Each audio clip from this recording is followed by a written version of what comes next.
সামান্য বৃষ্টি হলে জাতীয় সড়কে জমে যাচ্ছে জল, যার ফলে যানবাহন চলাচলের পাশাপাশি সাধারণ মানুষকে দুর্ভোগে পড়তে হচ্ছে।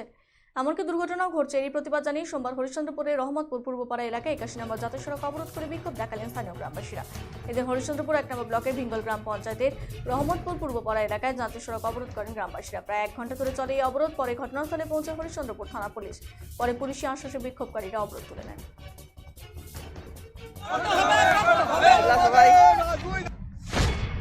খুব পানি ভরে যাচ্ছে। আমি রহমতপুর পূর্বপাড়া। বলছি কি জন্য বিক্ষোভ দেখাচ্ছেন? জলের জন্য বাড়িতে হচ্ছে নালির জন্য আমরা নালি করতে চাই। বাড়িতে পানি কোথায় এটা নালা? কোথায় এটা? পূর্বপাড়া, রহমতপুর পূর্বপাড়ায় গেছি। বলছি আমাদের রাস্তার দুই পাশে ন্যাশনালের দুই পাশে ড্রেনের প্রয়োজন, ড্রেন করতে হবে। ড্রেন না করে শুনলাম, আমি কালকে জিজ্ঞাসা করছি যে রাস্তা হচ্ছে ভাই আমাদের সাইডে ড্রেন হবে কিনা, তখন ওরা বলছে আমাদের এই সাইডে কোনো ড্রেনের ব্যবস্থা নেই। তখন আমরা পথ অবরোধ করতে বাধ্য হলাম। আমাদের NH 81 হচ্ছে হোক, খুব ভালো কথা। আমাদের রাস্তাঘাট না হলে আমাদের সুযোগ সুবিধা সেরকম আমাদের হবে না। আমাদের রাস্তা হচ্ছে ভালো, কিন্তু আমরা বিগত দিনে যখন NH হচ্ছে, বিপুল হাই রোড হচ্ছে, দুপাশে অনেক জনবসতি, ঘনবসতি, 400-500 পরিবারের বাড়ি।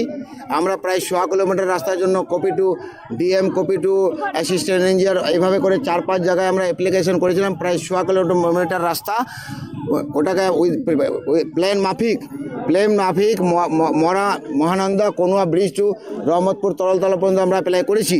আর তাতে দেখা যাচ্ছে, আমরা এখন দেখতে পাচ্ছি আমাদের পূর্বপাড়া 8 নম্বর 10 নম্বর সংসদ, KBK আর হাজি নবাব হাই মাদ্রাসা বুথের প্রায় সম্পূর্ণ রাস্তা কিন্তু ড্রেন করছে না। আমরা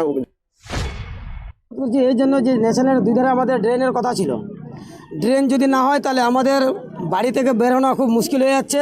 1 কোমর জল লেগে যায়, জলের নিকাশ নেই। আর ন্যাশনাল যখন রোড হচ্ছে তখন আমাদেরকে বলেছিল যে দুধারেই ড্রেন হবে এবং কি নালি হবে।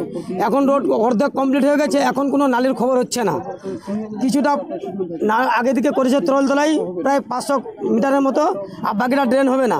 যদি ড্রেন নাই তো আমরা কী করে বাঁচবো? আমরা কীরকম রোডে বের হবো? আমাদের সমস্যা সব কিছু, গরু ছাগলও বের করতে পারবো না, ঘরে জল ঢুকে যাচ্ছে।